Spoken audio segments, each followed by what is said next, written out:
Bonsoir à tous. Merci d'être là ce soir. Je me présente, Romain Passy, je suis le cofondateur d'Incom. On a voulu faire un petit event chez The Family, puisque ça fait longtemps qu'on est avec eux, ou qu'ils sont avec nous. C'est un endroit qu'on affecte particulièrement. Et je ne sais pas si vous connaissez l'historique d'Incom, mais il y a encore pas longtemps, on s'appelait Fred de la Compta.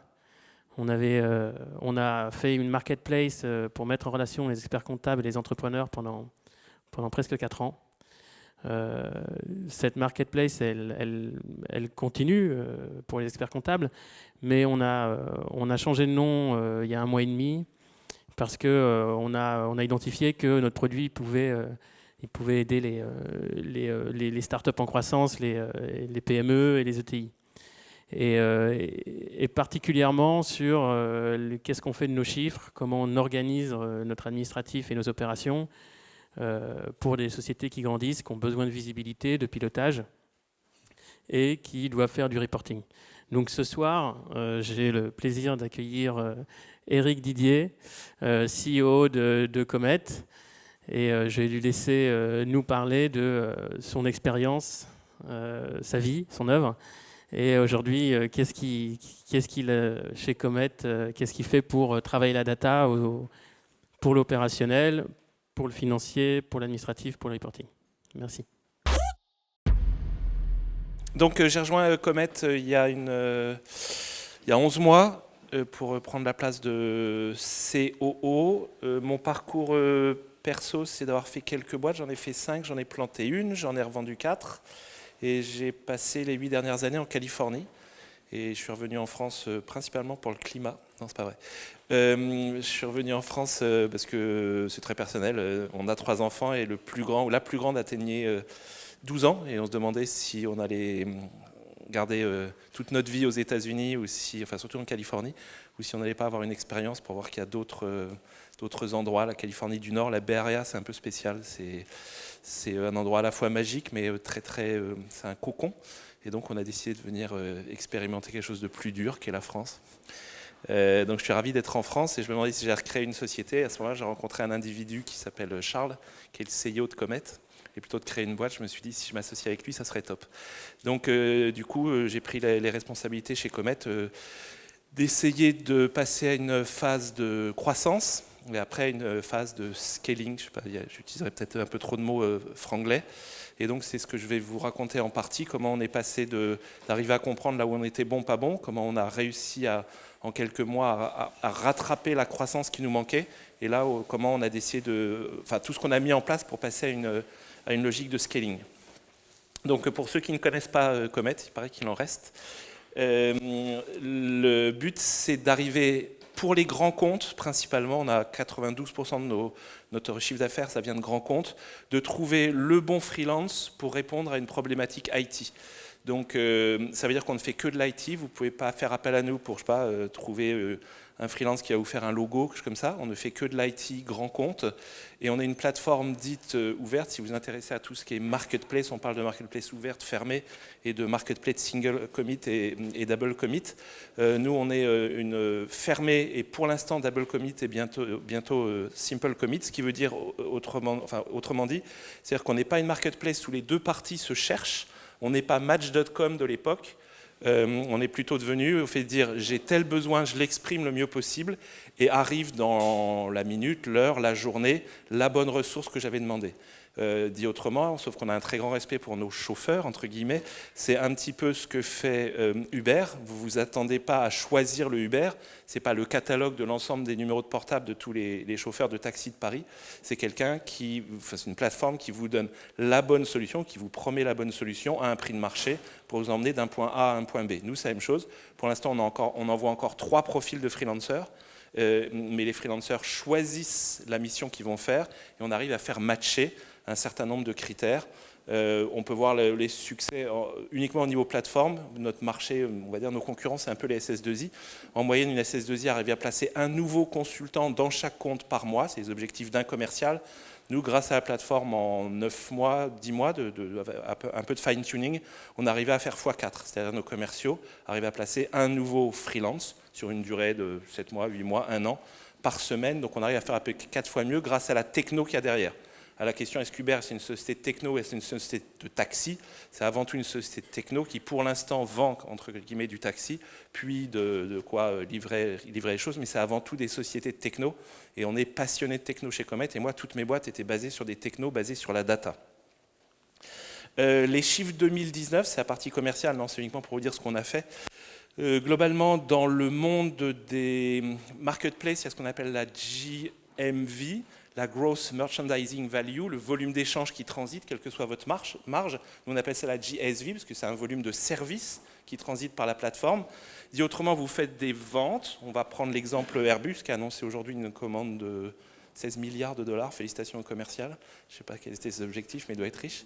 Vous prenez exactement comme une commande d'avion, vous prenez 1000 avions, peut-être pas 1000, mais on va dire 25 avions, dans le cas d'Airbus, c'est une cinquantaine, que vous allez livrer dans les années qui viennent. Ça, c'est votre prise de commande, c'est ce qu'on appelle souvent le backlog. Et derrière, vous allez, au fur et à mesure de ce que vos usines peuvent encaisser pour fabriquer des avions, les livrer et les prendre. Vous avez bien sûr en amont des éventuelles annulations de temps en temps. En cours de route, il peut y avoir des délais, etc. Donc il y a la logique de GMV qui sont de backlog et GMV, c'est-à-dire ce que vous allez vendre au mois le mois, quel que soit votre réservoir de commandes. Donc sont très importants dans ces logiques de plateforme où on va mettre longtemps à délivrer, contrairement à Uber qui met quelques minutes. C'est qu'est-ce que je fais comme nouvelle affaire pour remplir mon réservoir d'eau. Quel est mon volume de mon ballon d'eau pour alimenter tous les lavabos de ma ville, et derrière, combien je vends d'eau au quotidien. Il faut bien avoir l'ensemble des choses. Donc nous, on a réussi à multiplier cette fameuse JSV, JMV, c'est-à-dire le nombre vraiment de consommation d'eau, consommation de freelance, c'est pas très gentil, c'est du supply, mais ça reste des hommes. On l'a réussi à faire 3 fois depuis janvier, ce qui correspond quelque part à la multiplication du vrai chiffre d'affaires. On a réussi à multiplier le nombre de nouvelles commandes à peu près par 6 de janvier à octobre, ça c'est les chiffres d'octobre, ce qui donc mécaniquement, si on prend plus de commandes, on fait 2 fois plus de commandes que la JSV, ça veut dire que mon ballon d'eau de réservoir, il double, et en fait on a fait 4 fois, puisque après il y avait des longueurs de contrat, on a 4 fois plus, c'est-à-dire qu'avant on consommait tout ce qu'on vendait en un mois, maintenant on a 4-5 mois d'avance, et je vous assure que quand vous prenez des vacances, c'est cool. Donc voilà, et on a quand même fait un 0, ce qui n'est pas très chouette, c'est qu'on a fait 0 augmentation du nombre de coûts. C'est-à-dire ça, c'est à ISO équipe, pour être précis, on a un petit peu moins de dépenses même qu'avant. On n'a pas embauché, on a plutôt rationalisé, puis on a regardé là où ça marchait, là où ça ne marchait pas. Et après, on s'est posé la question, maintenant qu'on pense avoir la bonne croissance, est-ce qu'on est prêt à scaler? La différence entre grosse et scale, elle est subtile, c'est que votre vie, elle est pas facile. Et quand vous mettez à scaler, votre vie, c'est un enfer. C'est assez facile dans le moment de votre vie. C'est à peu près ce moment-là. Donc le secret d'une étape de scaling, je vous ai mis 6 recettes. S'il y en a qui ont besoin de ces slides, vous pourrez m'envoyer un mail, je vous les partagerai volontiers. La première des choses au niveau secret de scaling, c'est d'être conscient que votre vie va être un enfer.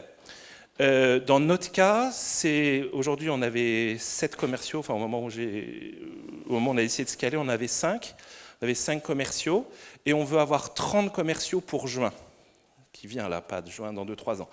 Ce qui veut dire globalement un nouvel AM Account Manager, un nouveau commercial par semaine, si on ne compte pas les vacances, 25 entretiens par semaine pour trouver les bons et à peu près 50 candidats à screener par semaine. Quand vous êtes une start-up, c'est juste aberrant. Il y a très très très peu de sociétés qui ont réussi à scaler. Il y a des Deliveroo, des sociétés comme ça, mais avec un personnel qui était externalisé en quelque sorte. C'est extrêmement dur de scaler. J'ai eu le plaisir il y a très très longtemps de le faire une fois dans ma vie et ça m'avait marqué, puisqu'on était passé de 0 à 100 commerciaux en 3 ans et demi. Et au niveau mondial, on était passé de 2,3 millions de chiffre d'affaires, donc tout petit, à 1 milliard. Mais c'est vraiment un enfer, parce que vous avez 2 vies. Vous avez votre vie dans la journée quand vous vendez à vos clients, hormis bien sûr les interactions avec la team, et vous avez votre nuit, vos nuits, où vous recrutez. Et vous donnez des rendez-vous, et vous arrivez à des choses complètement aberrantes, du type, rendez-vous si vous êtes libre de 10h à 11h. La personne regarde son agenda, elle dit oui, je suis libre. On est d'accord, c'est du soir. Donc ça fait vraiment une double vie, mais vous n'avez pas le choix. Et pour être certain que ça marche, On dit souvent chez Comet que la vie est un funnel, mais vous avez que des entonnoirs de croissance, que des entonnoirs où vous devez voir chacune des étapes les unes à la suite des autres. Donc ce qu'on a mis en place pour ça, nous, c'est une logique de scorecard, c'est-à-dire qu'il est interdit, on fait ça tous les trimestres, il est interdit, on ne souhaite pas qu'un team member travaille s'il n'a pas sa scorecard à jour, plutôt que faire des longues job description, c'est une scorecard d'une dizaine de points qu'on revoit tous les trimestres. On estime qu'une scorecard est valable sur une durée maximum de 9 mois. Après, c'est un rêve, hein, quand certains VC vous demandent des BP à 3 ans. C'est tout à fait logique, parce qu'il faut bien avoir une idée de l'endroit où on va. Mais à 9 mois, déjà savoir si une scorecard est valable à 9 mois, c'est pas facile. On a mis une team dédiée de 3 personnes uniquement pour recruter, parce que passer par des chasseurs de tête ou autres, c'est extrêmement consommateur. C'est en train de fumer, c'est normal. C'est extrêmement consommateur d'argent, de temps, et puis en plus c'est un peu des marieurs, alors que quand c'est une personne qui, j'ai rien contre les marieurs, mais c'est quand c'est une personne de votre équipe qui appelle, il est bien meilleur à transmettre le fait d'avoir le plaisir de travailler avec nous. On a mis en place un ATS qui avait un Applicant Tracking System, c'est autrement une personne qui rentre, tout est traqué de façon à ce qu'on sache tous les interviews qui s'est passé et avoir quelque chose. Quand vous voyez, en ce moment je me fais à peu près 3-4 interviews par jour, qui durent à peu près 1h30. Si vous voulez avoir la mémoire, arriver à comparer et voir votre tendance pour savoir si vous vous améliorez, puis revoir d'ici 6 mois ceux qu'on a gardés, le taux de churn, etc. C'est bien de tout traquer. Donc nous, on a utilisé un soft qui s'appelle Lever, qui est très bien fait. Il faut avoir, dans notre cas, notre souhait, c'est de limiter les possibilités de churn. Donc on s'est imposé le fait de faire un minimum de 7 entretiens avant de dire oui à quelqu'un. Donc ça veut dire que c'est une machine à recruter qui est juste formidable. Il y en a certains qui sont faits en commun.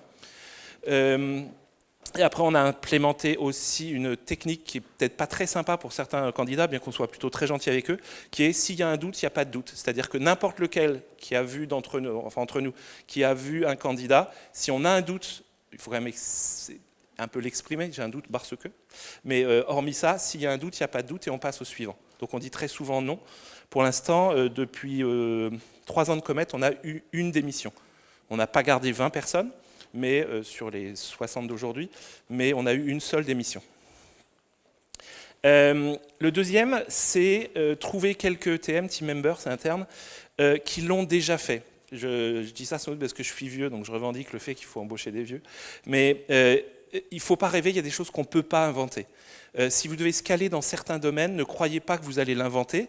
Une start-up, je crois que c'est un panneau qui dit ça quelque part, on est start-up tant qu'on n'a pas trouvé notre business model définitif et qu'on n'est plus start-up, du coup on devient une société normale. Ça n'empêche que trouver des gens qui l'ont déjà su faire, que ça soit en vente, que ça soit dans notre cas, il y a la communauté, on a 6000 freelances qui travaillent avec nous, que ça soit au niveau comptabilité, si vous devez mettre en place des flux, que ça soit au niveau data. C'est très bien d'être plein d'énergie. Il y a quelques personnes magiques qui à 18 ans savent tout, mais dans certains domaines spécifiques, aller chercher derrière les bonnes ressources d'une personne qui a déjà fait. Une personne qui a déjà fait, par définition, c'est pas forcément ce que vous faites, puisque vous êtes tous originaux si vous vous occupez de start-up, mais derrière, essayez vraiment de trouver la personne qui a déjà fait, ça aide. Et ça veut dire que, dans notre cas, on a cherché pour une responsable des ventes, une personne qui est passée de 5 à 15 personnes en 1 ou 2 ans. On n'a pas trouvé mieux, c'est pas qu'elle n'est pas bien, c'est une femme, mais c'est que trouver quelqu'un qui est passé de 0 à 50 en France, il y en a pas en ce moment, dans le domaine B2B, corporate, etc., ce qu'on fait. Prenez la preuve, vérifiez que les personnes que vous embauchez, dont ces personnes-là, ont vraiment fait le chiffre d'affaires qui va derrière. On est quand même dans le monde partout, du many knows, few execute, c'est-à-dire qu'il y en a plein qui savent faire. Dans ceux qui ont déjà fait, vérifiez. Prenez 10 000 références, prenez votre temps. Il est urgent de ne pas se presser dans certains cas. Donc trouvez une personne qui a fait et trouvez si c'est vrai. Dit autrement, je déconseille assez fortement les consultants. Dans certains cas, ça aide beaucoup, beaucoup. Par contre, pour un poste opérationnel, je pense qu'il faut prendre une personne chez vous. Exemple, quand vous achetez un livre « Comment devenir riche », vous vous rendez compte que le seul qui devient vraiment riche, c'est celui qui vous a vendu le bouquin, quoi. Parce que s'il avait vraiment trouvé la martingale pour devenir riche, il ne se ferait pas chier à écrire des bouquins. Donc, vraiment vérifier que c'est une personne qui sait faire, un doer, comme on dit, hein, pas seulement une personne qui pense. Vérifiez aussi que vous avez un modèle hyper complet et non pas compliqué, qui vous permettent de calculer le churn, ce qu'on appelle les quotas mondes, c'est-à-dire quand quelqu'un arrive, en combien de mois il va être efficace. Combien de mois vous comptez par trimestre quand un nouveau arrive? Est-ce que son premier trimestre, c'est vos 30% de l'objectif, 60%, etc. De toute façon, avoir un modèle en mettant votre churn du commercial que vous n'avez pas gardé. Essayez de voir si ça résiste à secouer la machine pour savoir si ça se passe bien. Et vérifiez aussi que la personne ou les personnes que vous prenez sont expertes dans au moins 2 choses, B2B, B2C, et low touch, high touch, qui n'est pas forcément connu en France, mais entre autres si vous êtes dans le SaaS, s'il vous plaît, faites ce que vous voulez, mais ne prenez pas quelqu'un qui sait faire du high touch pour lui faire du low touch et réciproquement. On a un petit groupe là-dessus, et je donne un autre pitch, je crois, la semaine prochaine, sur tout ce qui est CSR, SDR, etc. Il y a plein de techniques en SaaS. Elles ont été tellement bien écrites que lisez-les toutes et ne vous trompez pas, sinon on pense que quelqu'un sait faire, et c'est vraiment ouvrir la porte à se casser la figure. Chez nous, on a déjà commencé par dire trouvons nos heads off, c'est-à-dire prenons le temps de trouver nos responsables d'eux. On a essayé d'éviter le mot VP, etc. Il y a quelques articles assez bien faits sur le fait, surtout en jeune start-up, de mettre des noms de VP trop tôt. Donc on appelle ça heads off, responsables d'eux. Essayez de les trouver pour voir les personnes clés et reboucler jusqu'au moment où vous êtes sûr. Même si vous êtes sûr, il y a un risque de churn. On ne dit pas de churn, je crois, pour les êtres humains, mais il y a un risque, mais essayez de les trouver. Ensuite, challengez leur modèle et posez-leur 10 000 questions jusqu'au moment où vous êtes certain que dans ses tripes, cette personne-là connaît son business model de croissance, l'a déjà vécu et elle a déjà vu l'ensemble de pièges. J'ai souvent à Charles, que j'ai rejoint, vu que j'ai créé 5 boîtes, je me suis planté 5000 fois, parce qu'on se plante à peu près 1000 fois par boîte. Donc l'avantage de m'embaucher, c'est que dans Comet, tu auras un acquis de 5000 plantages, et il n'y aura plus qu'à inventer les 1000 suivants pour Comet. Donc, apprenez votre Rubik's Cube par cœur. Bon, le Rubik's Cube, c'est un business plan. J'ai beaucoup de mal à comprendre quand des personnes, au moins qui sont responsables du business, ne connaissent pas par cœur, de tête, l'ensemble des modèles de churn, de croissance, dans tous les sens. Si je perds telle personne, mon impact, il est tant, surtout dans des modèles de type SaaS, ou comme le nôtre, on prend des commandes, on fait les choses derrière. Si vous ne le connaissez pas par cœur, challengez-vous, regardez-vous, faites les choses différemment, mais vous devez connaître votre Rubik's Cube, parce que sinon, Rubik's Cube, autre chose, mais sinon, vous ne saurez pas jauger les perfs de la personne, et vous risquez de prendre une voie de garage sans vous en rendre compte. Ne démarrez pas, quelle que soit la pression du marché, du cash, de vos VC, ne démarrez pas tant que vous n'êtes pas sûr. Souvenez-vous de toutes les expressions. Alors chez Comet, on a toujours plein de fusées, etc. C'est notre monde et les 4 cofondateurs, dont moi, qui les rejoins en tant que cofondateur et actionnaire, on est passionnés d'espace. Par définition, quand vous êtes des hommes là-haut, que vous avez une fusée qui vaut quelques millions, voire milliards, on a tous vu les trucs où les 5 dernières secondes, on arrête, parce qu'il y a une fumée suspecte, etc. Ne commencez à scaler que quand vous êtes sûr. Parce que globalement, dans votre vie de start-up, vous n'aurez le choix de scaler qu'une seule fois. La growth, ça va aller, il va y avoir des bumps. Quand vous décidez d'exagérer le cash et de recruter à fond, vous n'avez pas le droit à l'erreur. Ce n'est pas seulement pour dépenser du cash. Le troisième, c'est avoir les bons outils, les bons workflows, sans présager en avant qu'on connaît tout et que ça va être définitif. Au même titre qu'une scorecard, voire un team member, c'est pour 9 mois, un rôle, c'est pour 9 mois, peut-être pas la personne elle-même, mais le rôle. Les outils d'aujourd'hui, ce n'est pas forcément ceux de demain. Les workflows d'aujourd'hui, vous allez découvrir qu'il y a du churn, là vous n'y pensiez pas, vous allez découvrir qu'il y a un point de passage dans tout votre funnel d'acquisition et de conversion d'un client, quelque chose que vous n'avez pas su tacler. Donc, ne croyez pas aujourd'hui, n'ayez pas la certitude aujourd'hui que vous savez ce qu'il va falloir pouvoir garder derrière. Entre autres, dans les outils pour au moins collecter de la donnée, un CRM, c'est obligatoire. J'ai mis non pas Salesforce, parce que apparemment dans les startups françaises, tout le monde prend Salesforce. J'ai rien contre Salesforce, bien que, parce qu'ils ont réussi à vendre 3 ans à Comet d'avance alors qu'on ne l'a jamais utilisé. Donc, j'ai une petite dent contre ça. Pour trouver le CRM qui correspond le mieux à vos besoins, il y a plein de CRM récents et vous n'êtes pas obligé. C'est un peu comme si on disait, vous commencez une boîte, on est une startup, prenez SAP. Salesforce, c'est quand même un peu devenu le SAP du SRM. Trouvez le bon CRM qui vous va. Et il y a un back-office organisé, même manuel, ça sera facile de l'organiser plus tard, mais ayez vos flux, vos workflows, même si c'est une personne qui prend une feuille et qui note je ne sais quoi dessus, qui le fait derrière, tout, au même titre que la vie est un funnel, l'ensemble des workflows doit être connu, il ne doit pas y avoir de flou pour savoir quels seront après vos besoins d'automatisation. Je suis très automatisation, mais on n'est pas obligé d'automatiser tout au début. Ayez des outils, pensez toujours que vos outils sont jetables. Votre CRM d'aujourd'hui, votre compta d'aujourd'hui, votre back-office d'aujourd'hui, ce n'est pas celui de demain. La seule chose que vous ne jetterez jamais, c'est votre soft, si vous faites du soft ou votre solution. Le reste, c'est jetable. Ça veut donc dire que vous êtes censé ne pas interfacer votre CRM si c'est lui qui prend les commandes, avec votre compta. Vous êtes censé tout rentrer dans un data lake, c'est donc un réservoir de données en vrac, et après réextraire de ce data lake l'information pour aller ailleurs. Donc vous ne faites pas du point à point, vous mettez tout quelque part. Ce qui fait que nous, aujourd'hui, on est sous HubSpot au niveau CRM. Si un jour on doit passer à autre chose, Salesforce ou je ne sais quoi, eh ben, ça sera un peu dur, parce qu'il faudra retirer le soft et reformer les gens. Par contre, l'ensemble de la donnée de référence, elle n'est pas dans un outil qu'on ne va pas garder. Elle est dans le data lake.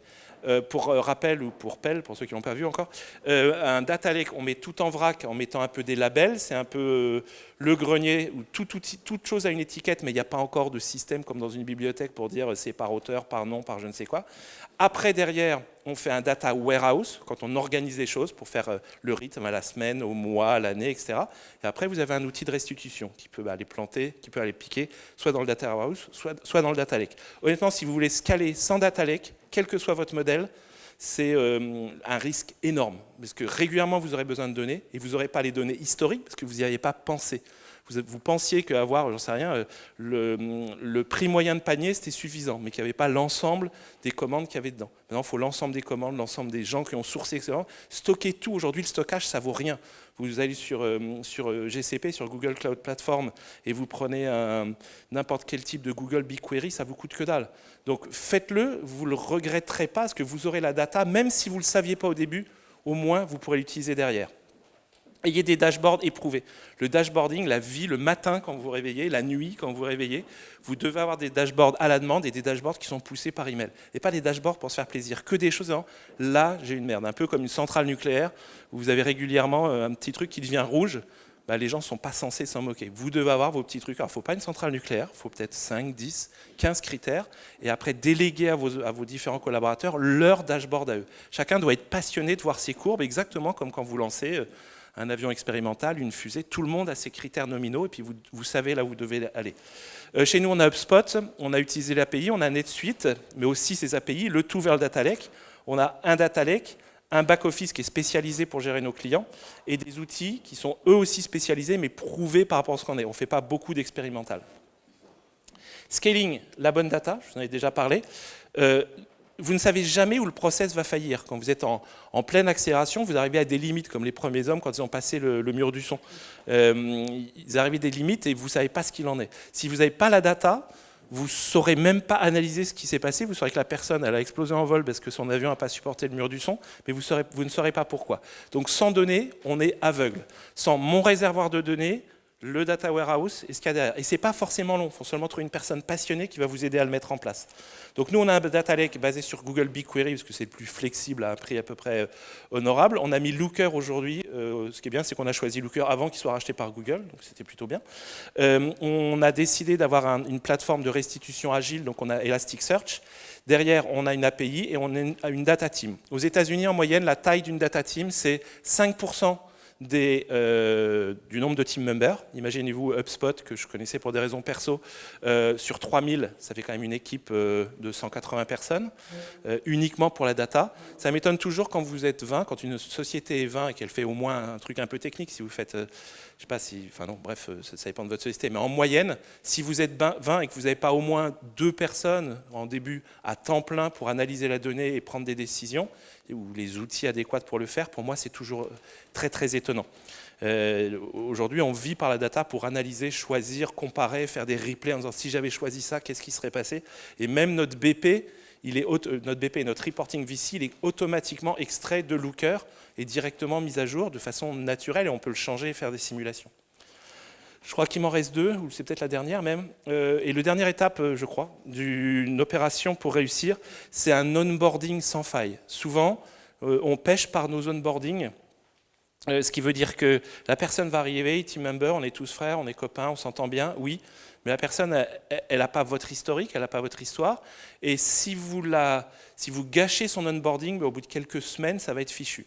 Si en plus, vous pouvez essayer de faire un onboarding pour une comparaison non plus fusée, mais sport ou voiture, si vous pouvez faire non pas un départ arrêté, mais un départ lancé, vous savez, quand on fait des courses en vélo, entre autres sur les vélodromes, est-ce que vous commencez 0 et puis vous vous y mettez, ou est-ce que c'est le point entre 2 radars, de façon évidente, on va plus vite et plus loin si on fait un départ lancé. Qu'est-ce qui vous empêche quand vous embauchez quelqu'un? Vous êtes en moyenne en France, surtout si vous allez chercher des gens avec un peu d'expérience sur 2-3 mois de préavis. Qu'est-ce qui vous empêche d'avoir un méga onboarding quasiment automatisé pour que la personne que vous avez embauchée se tape ses 50 heures de lecture? Donc nous, on a fait ça, on a utilisé, merci à mes enfants, quelque chose qui s'appelle Google Classroom, qui est un standard aux États-Unis pour enseigner aux enfants, qui est très très bien pour les adultes aussi. Vous mettez ce que vous voulez, tous les PowerPoint, toutes les vidéos, vous mettez derrière des QCM, et vous envoyez ça à la personne pour qu'elle lise l'ensemble de ce qu'il y en est. Donc dès l'instant que nous, on fait une formation de quelque chose, on l'enregistre, on la met en forme pour qu'elle soit à peu près belle, on fait le QCM et ça se rajoute dans notre Google Classroom, ce qui fait que nos commerciaux, quand ils arrivent, ils ont déjà vu l'ensemble des points, même des démos du CRM et tout. Et après, on a une logique d'onboarding qui dure quand même 6 mois, en sachant qu'elle est intense les 2 premiers mois et après à peu près une fois par semaine, un jour par semaine dans les mois d'après. C'est peut-être aussi pour ça qu'on a un taux de churn qui est assez bas. Donc nous utilisons Google Classroom, des vidéos.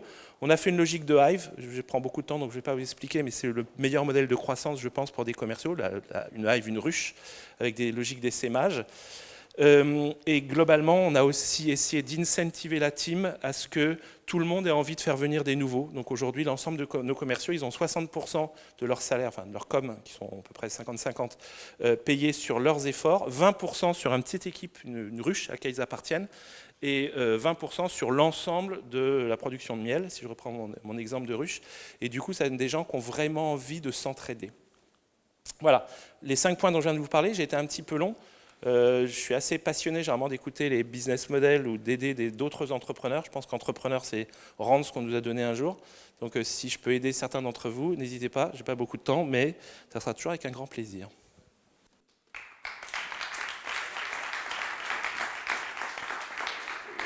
Merci beaucoup Eric pour ce partage d'expérience. Comme vous l'avez compris ce soir, l'objet c'est la croissance, c'est comment on se structure, comment on utilise la data. Et on est chez The Family, donc on est forcément dans le milieu des startups et des investisseurs. Et quand on est investisseur, on regarde les entreprises un petit peu différemment. On a besoin aussi de données. Alors celle-là un peu plus structurée que le data lake d'Eric. Et là, j'accueille Ben Marel de Brega pour nous parler du reporting et des données qu'on attend en tant qu'investisseur dans les entreprises en croissance. Merci Ben. Merci. Non, j'ai pas de slide, donc pas de zapette. Merci Eric pour l'intro. Je vais essayer de parcourir les sujets avec un autre angle. Vous verrez qu'il y a pas mal de choses en commun.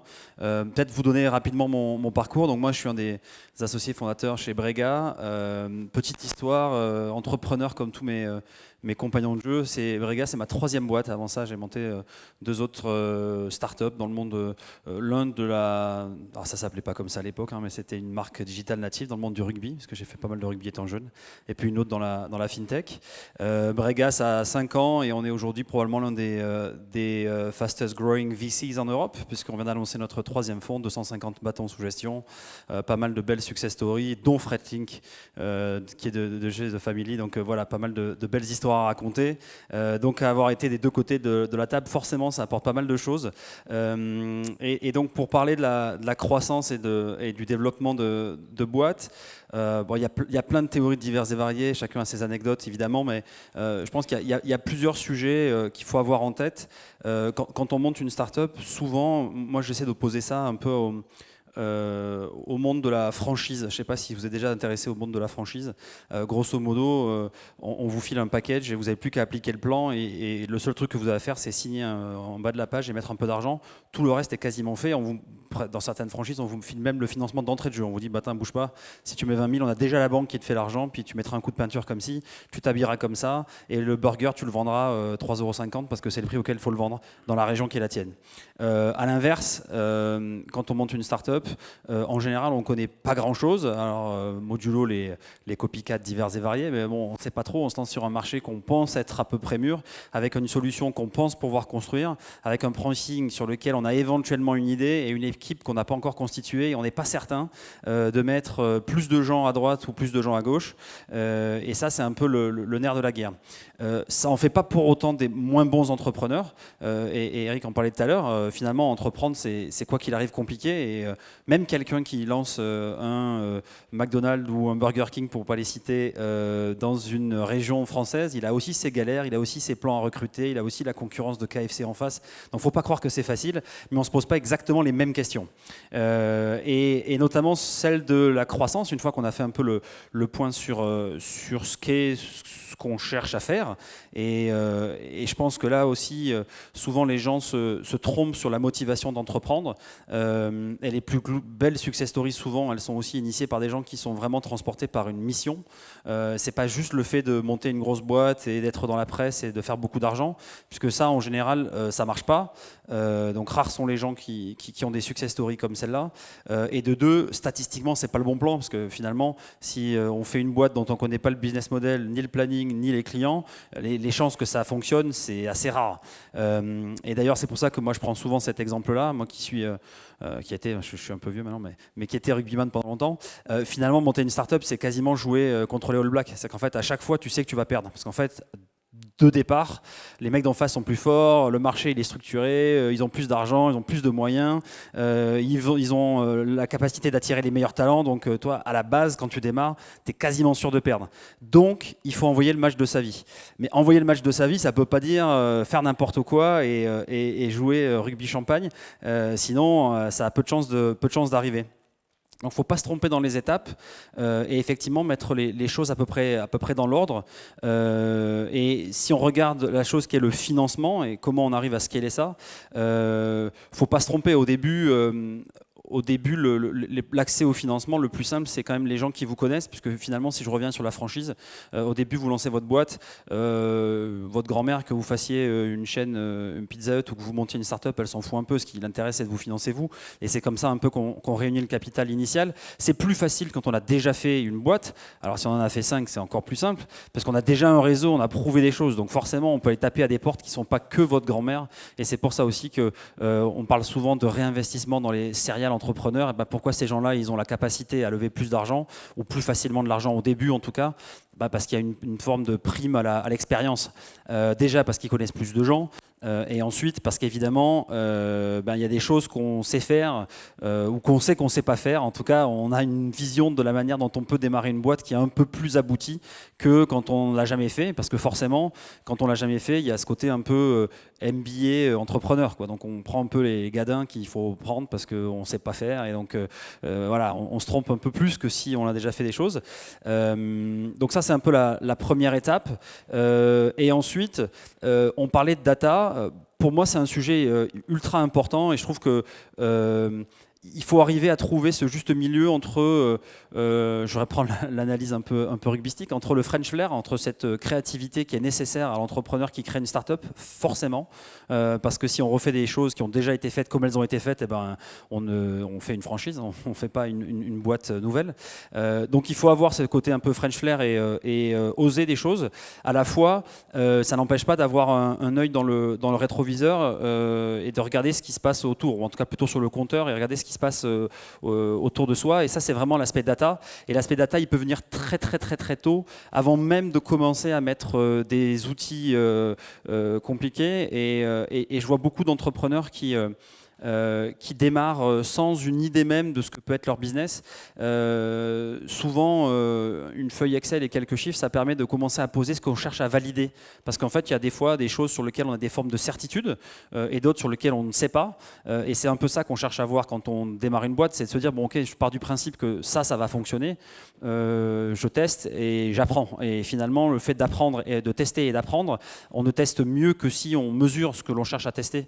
Sinon, c'est un peu dans le vent. Et donc le fameux market fit, voilà, si on ne définit pas ce qu'on pense être un market fit, on ne saura jamais si on l'a obtenu. Donc est-ce que c'est un taux de conversion X, est-ce que c'est un churn Z, est-ce que c'est un prix Y? Tout ça, c'est des choses qu'il faut arriver à mettre en place et se dire, voilà, c'est ce que je cherche à tester. Et ça, c'est vrai au fur et à mesure de la croissance de la boîte, puisque plus on avance, plus on veut mesurer ce que l'on réalise pour être dans l'ultra-performance. Et je reviens sur l'analogie sportive. Évidemment, un sportif qui ne sait pas pas ce qu'il mange, les calories, ce qu'il brûle, combien il court au 100 mètres, son délai de repos, il a peu de chances d'arriver dans le top des champions de sa catégorie. Donc ça, c'est un véritable sujet. Et d'ailleurs, vous verrez que les meilleurs entrepreneurs, alors on peut définir meilleurs de plein de façons, en tout cas ceux qui ont des success stories aussi bien commerciales que capitalistiques, sont souvent, pour une partie d'entre eux, c'est pas forcément porté par la même personne, mais c'est souvent au moins une personne dans l'équipe fondatrice, des absolus ayatollahs de la data. Mais vraiment, c'est des gens qui sont passionnés et qui se lèvent, qui petit déjeunent, qui se rasent, qui se couchent en pensant data, parce qu'effectivement, ils sont dans l'ultra-optimisation, toujours pour la même raison, c'est que si on veut battre les All Blacks, il ne faut pas laisser la part au doute et trop à la chance, il faut à un moment savoir exactement ce qu'on fait. Ça ne veut pas dire qu'on sait tout d'avance, ça veut juste dire que l'on mesure ce que l'on fait et qu'on se fixe des objectifs contre lesquels on se benchmark. Et ça, c'est ultra important. Et donc évidemment, ça nécessite d'avoir les bons outils en place parce que si la data n'est pas la bonne, eh bien, ce que l'on mesure est faux, et si c'est faux, on peut prendre des mauvaises décisions. Et donc je pense que ça a été très bien souligné par Eric tout à l'heure. En fait, il faut que cette conscience même de la data, la mesure, c'est une chose ultra importante et il faut le faire très très tôt, même sur des choses ultra basiques. Il a parlé de process manuel. Moi je le vois, je prends souvent l'exemple du ticket de métro. Je ne sais pas si vous avez vu cette vidéo un peu comique où il y a une personne de petite taille dans une machine de métro qui prend un ticket, qui le poinçonne et qui le repasse de l'autre côté. Ça, c'est le propre d'une startup finalement. Il y a plein de choses que vous n'allez pas automatiser dès le départ. Ce que vous voulez vérifier, c'est que ça fonctionne. Et c'est ça qui est important en fait. C'est vraiment le fait de se dire, est-ce que les gens vont comprendre qu'il faut mettre le ticket d'un côté et qu'ils vont le récupérer de l'autre, quitte à le faire manuellement au départ et ensuite à construire le système qui permet de le faire. Et ça, fondamentalement, c'est important. Et sur la data, c'est la même chose. Processiser, coucher, mettre à plat les process qui définissent votre organisation, c'est important. Ça ne veut pas dire qu'il faut les digitaliser tout de suite, puisqu'en plus souvent ça vous fait prendre des lignes qui ne sont pas les bonnes. Donc si vous vous dites tout de suite, j'écris le process et je passe des jours et des mois à implémenter Salesforce parce que je pense que mon process commercial sera celui-là, alors que vous êtes au tout début de votre aventure, probablement que c'est du temps perdu et du temps jeté. Donc ça vient aussi avec la croissance et chacun des outils vient avec la taille de votre boîte, mais c'est hyper important de mesurer et de se benchmarker à ce que vous pensez pour voir si les résultats sont vraiment ce que vous attendez. Et du coup, moi en tant qu'entrepreneur, quand je regarde des forecasts, avant de revenir sur le reporting, ce qui m'importe, c'est on a parlé des 9 mois versus 3 ans. Les 3 ans, c'est plus pour l'ambition, c'est pas tant pour ce qui va être fait, c'est plus de me dire, voilà, qu'est-ce que l'équipe engage comme ambition, où est-ce qu'ils veulent aller. Est-ce que finalement, ils veulent faire une boîte à 100 bâtons ou une boîte à 10 bâtons? C'est pas exactement la même chose et c'est pas la même façon de financer ce genre d'histoire. Et puis, dans les 12 mois, c'est qu'est-ce qu'ils cherchent à valider comme hypothèse, en fait. Dans leur business qu'ils maîtrisent peu ou prou aujourd'hui, en tout cas, il y a encore des trous et la question, c'est est-ce qu'on va arriver à valider telle ou telle hypothèse, puisque, in fine, la meilleure utilisation du cash, qui reste une ressource, finalement, c'est pas une fin en soi, c'est vraiment, une fois que vous avez optimisé un modèle, c'est d'accélérer. On parle beaucoup de scaling, je reprends ce qui a été dit, mais avec un angle différent. Finalement, on peut pas accélérer à 250 à l'heure avec une boîte en carton et des roues en papier. Ça n'a pas de sens. Donc en fait, ce qu'on cherche à faire, c'est de mettre de la gasoline au moment où on sait qu'on a des process qui fonctionnent et qu'on a eu un retour qui est un retour efficace. Parce que le plus grand crashing de boîte, il est toujours le même. C'est qu'en fait, on commence à vouloir accélérer absolument alors qu'on n'a pas construit ce qu'il faut pour le faire. Et ça vient d'une partie des VC, mais ça vient aussi d'une partie des entrepreneurs. Je pense que surtout dans un marché comme le nôtre aujourd'hui où il y a beaucoup d'argent, les gens ils se projettent énormément sur les levées de fonds, lever beaucoup d'argent, mais lever beaucoup d'argent ça vient avec des attentes. Il faut garder en tête qu'une levée de fonds finalement c'est jamais qu'un camp de base de l'Everest. En fait tout ce qui vient après c'est encore plus dur que ce qui vient avant. Et ça c'est la pression que vous avez quand vous levez beaucoup d'argent, forcément, parce que quand on lève beaucoup d'argent, on vous attend au coup d'après à être loin, et donc pour être loin il faut être structuré, et donc faire trop tôt trop gros, c'est pas une bonne chose. Et je trouve que là-dessus, les médias n'ont pas un rôle qui aide l'écosystème à force de rabâcher les oreilles avec des grosses levées. Bien sûr qu'il faut les faire quand ça a du sens, stratégique ou opérationnel, mais enfin, avoir trop de cash trop tôt, ça met une pression qui n'est pas forcément toujours très saine. Donc il faut avoir ça en tête et faire ça de manière un peu intelligente.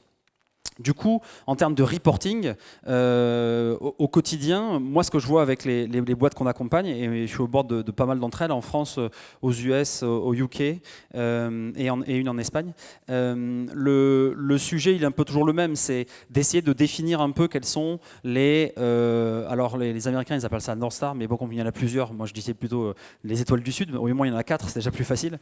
L'idée c'est de regarder quelles sont les grandes métriques qui sont celles sur lesquelles vous voulez vous projeter au niveau business. Et après, celles-là, elles se déclinent souvent en 3-4 autres métriques chacune et ainsi de suite, ce qui peut se transformer souvent en OKR pour l'équipe et autres, plus vous descendez dans les différents étages, puisque finalement, c'est comme un tableau de bord de bagnole. En fait, au-delà de 3-4 data, c'est difficile de piloter. Finalement, une fois qu'on a la vitesse, le nombre de tours, la température de l'huile éventuellement, puis le reste, c'est un peu accessoire.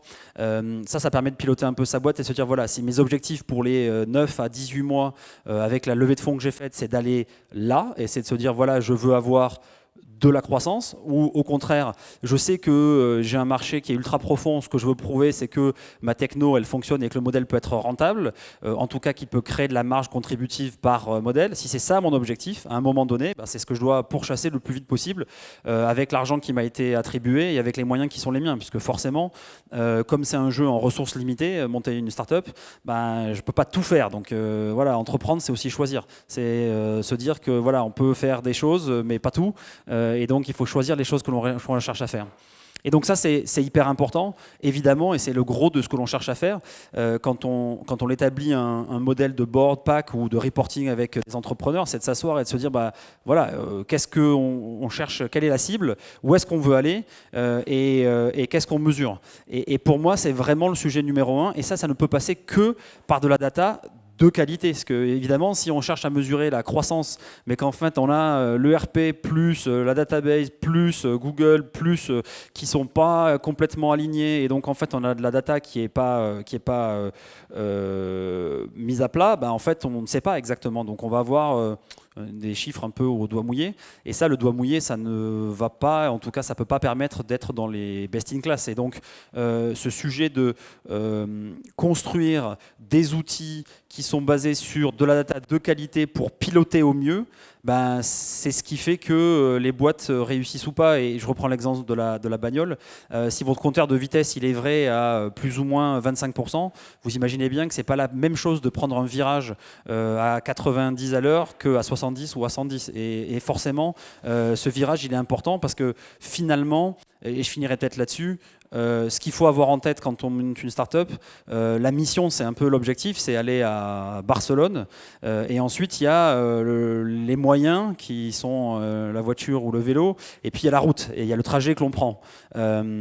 Et tout ça, ça se fait en plus avec des partenaires de jeu qui sont vos équipes, vos associés et vos investisseurs. Et tout ça, ça change. Et donc, en fait, ce qu'on voit souvent dans une start-up, c'est que la mission, elle reste souvent la même. Donc, le aller à Barcelone, ça reste vrai.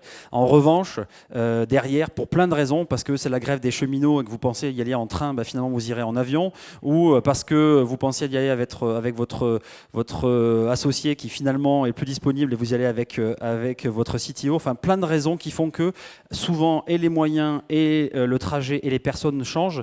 Et ça, vous ne pouvez l'anticiper et le réparer, l'améliorer dans le temps que si vous le mesurez. Donc voilà, in fine, ce que l'on fait, en tout cas chez Brega, je sais qu'on observe les choses comme ça et c'est probablement notre ADN entrepreneur. C'est vraiment un sujet pour vous, en fait, finalement, le reporting.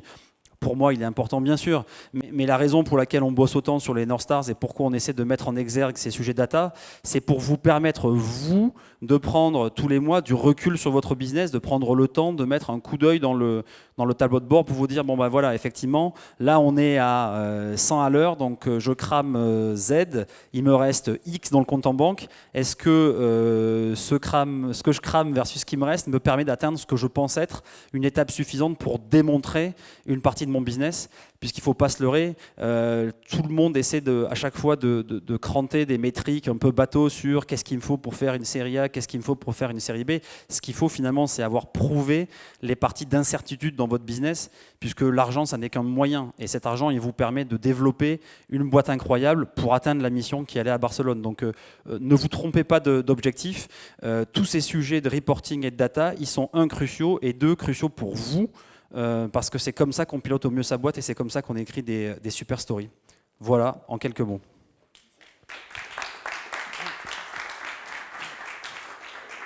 Merci Ben. Très intéressant. On a vu Eric qui nous a parlé de la data opérationnelle et comment on doit la suivre, la maîtriser, la stocker pour prendre les bonnes décisions. La vision de l'investisseur qui finalement en fait, accompagne les chefs d'entreprise pour leur faire prendre conscience de l'importance de cette donnée et des quelques indicateurs qu'il faut regarder tous les matins et tous les soirs pour justement tester son hypothèse marché. On est sur des nouveaux marchés et aujourd'hui, même les entreprises plus traditionnelles doivent se renouveler sur leur marché. Et en tant que fondateur d'Income, on a envie aussi de vous parler de la donnée financière au quotidien de votre entreprise, la donnée comptable, qui sont généralement vues comme des centres de coûts non productifs, mais qui contribuent à donner la donnée à l'entrepreneur et à l'investisseur pour prendre les bonnes décisions. Donc j'invite René Pierre, mon associé de toujours, à nous parler de Income, de la comptabilité pour le reporting de l'entrepreneur.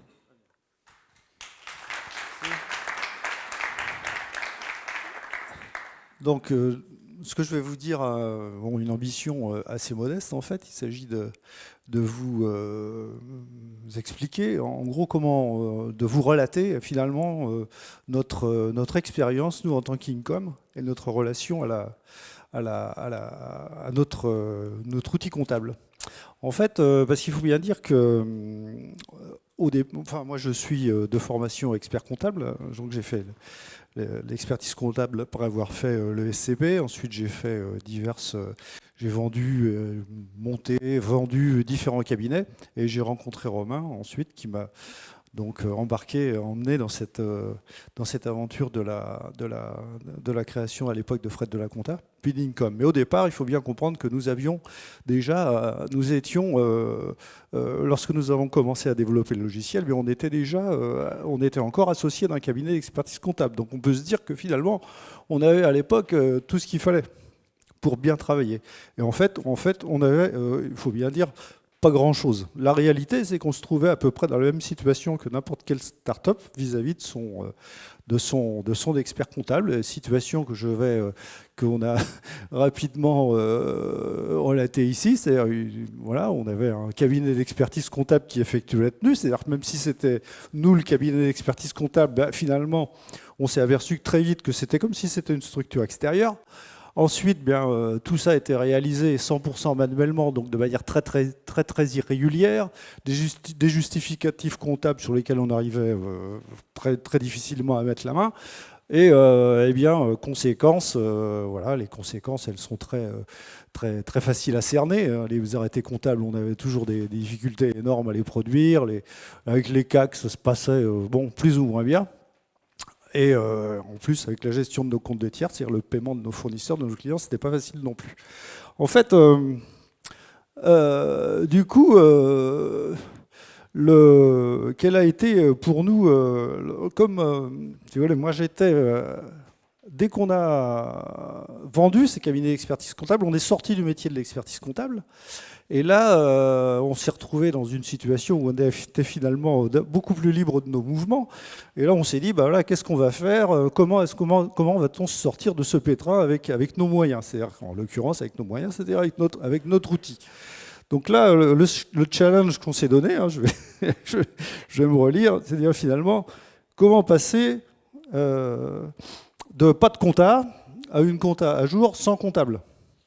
Puisqu'il faut bien se dire que moi, j'étais le seul comptable de la bande, en tant qu'expert comptable, mais finalement, dans Fred, je m'occupais d'autre chose. Donc, étant donné qu'on n'avait pas de comptable, eh bien, il fallait qu'on s'organise pour que tout ça se passe en y consacrant donc le moins de temps possible. Voilà. Donc, la première chose qu'on a fait, c'est et que les choses, oui, en y consacrant le moins de temps possible, et faire en sorte que les choses se fassent donc le plus automatiquement possible. Donc, la première chose, c'était le déploiement de notre solution.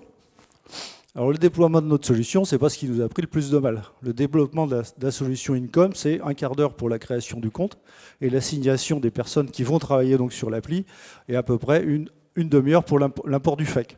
L'import du FEC, c'est le fichier des écritures comptables. C'est une invention de l'administration fiscale française qui a déjà quelques années, mais qui permet de récupérer la totalité de la donnée comptable d'une entreprise sur 1 an, 2 ans, 3 ans, sous une forme structurée, puisqu'il y a, je crois, 18 champs qui sont renseignés.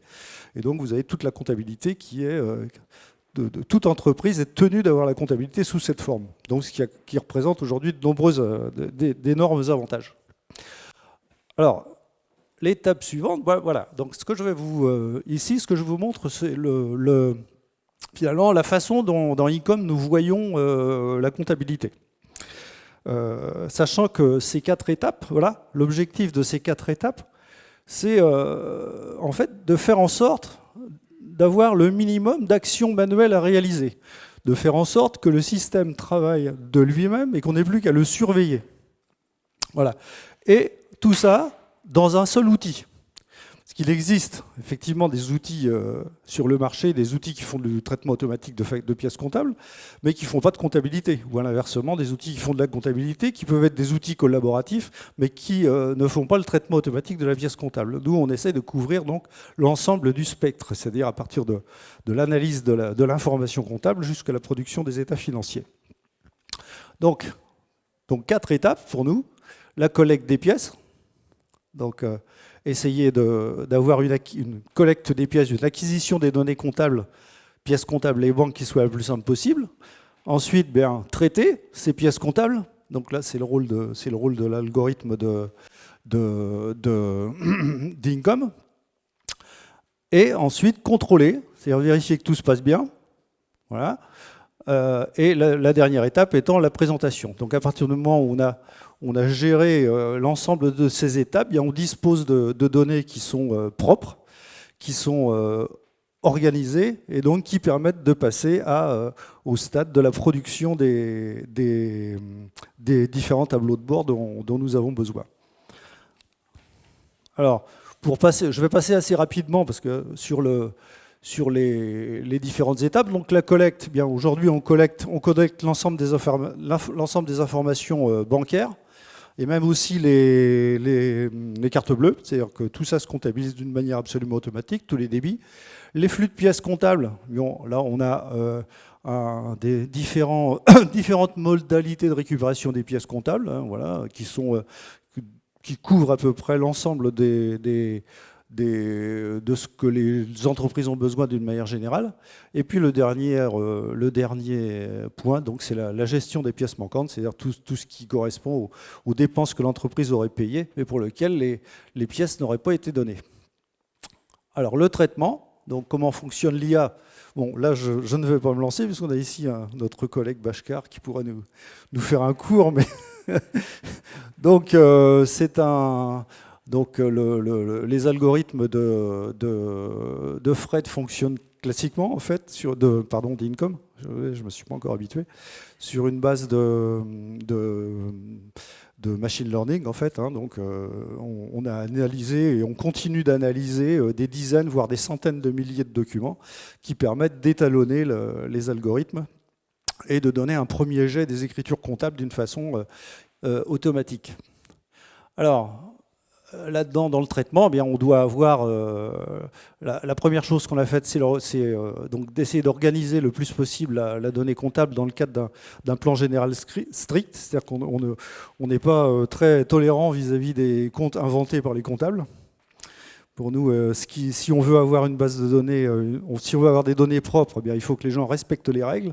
Et les règles sont celles du plan comptable. Et puis là, les indicateurs que l'on va suivre pour suivre donc le traitement des opérations comptables, qui vont être des indicateurs chiffrés que qu'on génère automatiquement, que notre base de données donc génère automatiquement les nombres de pièces en compte d'attente, les nombres de pièces non lettrées, etc. Et alors là, il y a eu une première étape d'IA qui était donc l'algorithme général qui permet de qualifier les opérations. Et il y a une deuxième étape de traitement qui permet aussi de personnaliser au niveau de l'entreprise. C'est-à-dire ce qui est vrai pour une entreprise A n'est pas forcément vrai pour une entreprise B. Donc au fur et à mesure où le comptable de l'entreprise B constate les erreurs d'affectation de l'IA, il les corrige, l'IA s'en souvient, et lorsque des pièces comptables similaires se représentent, les opérations sont correctement traitées. Voilà.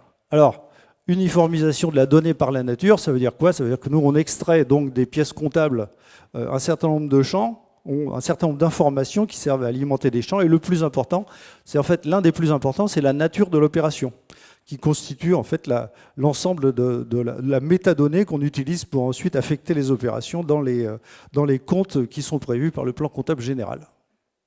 Le contrôle, bon là je vais passer, donc on a le contrôle c'est un processus de révision assez classique. Avec le traitement des pièces à revoir, donc c'est la première chose, c'est-à-dire dès que les pièces sont uploadées par le client, elles rejoignent un flux de pièces identiques, et certaines pièces sont enregistrées automatiquement, donc là on va regarder si tout s'est bien passé, si les imputations comptables paraissent satisfaisantes, puis par contre d'autres pièces n'ont pas été traitées, tout simplement parce que ce ne sont pas des pièces comptables. Alors là, à ce moment-là, on doit les traiter. Soit on passe l'écriture soi-même, soit on détruit la pièce si elle n'a pas d'utilité pour la comptabilité. Ensuite, la révision, le traitement des comptes d'attente. Les comptes d'attente, c'est ce que l'IA n'a pas réussi à imputer. L'IA n'a pas reconnu l'opération, donc elle le met dans un compte d'attente, et au comptable de la réaffecter de manière à faire apprendre la machine sur son dossier. La révision des comptes de charge, bon, tout ça reste assez classique. On a beaucoup de fonctions de recherche, de filtres avancés, qui permettent d'aller chercher dans les comptes à un niveau assez détaillé sur des grosses comptabilités, des données particulières dont on a besoin, un type de, des tris de charges par fournisseur, par exemple. Tout ça, ça se fait en une seconde dans l'application. Et puis, une dernière étape, c'est le lettrage automatique. Alors, le lettrage automatique, c'est donc le rapprochement des factures avec les paiements reçus ou versés. Alors ça, c'est une tâche qui, pour les comptables, est assez extrêmement chronophage. Chez nous, la machine le fait toute seule. Et ensuite, avec une compta à jour, l'ensemble de ces flux, de ces traitements permet d'avoir une comptabilité qui va être à jour tous les jours. Et donc de produire aujourd'hui des informations financières qui sont quasiment en temps réel. Alors il y a toujours bien sûr des écritures d'ajustement à la fin d'une période comptable. Bon, ça, ce sera au comptable de les passer, mais un bon nombre de ces écritures d'ajustement vont pouvoir être passées automatiquement, puisque le système va connaître, par exemple, ce qu'on appelle les dates d'exploitation. C'est-à-dire, pour une prime d'assurance, il va savoir quand ça commence, quand ça se termine, et calculer automatiquement à la fin de la période quelle est la partie de la prime d'assurance payée qui s'applique à l'exercice suivant.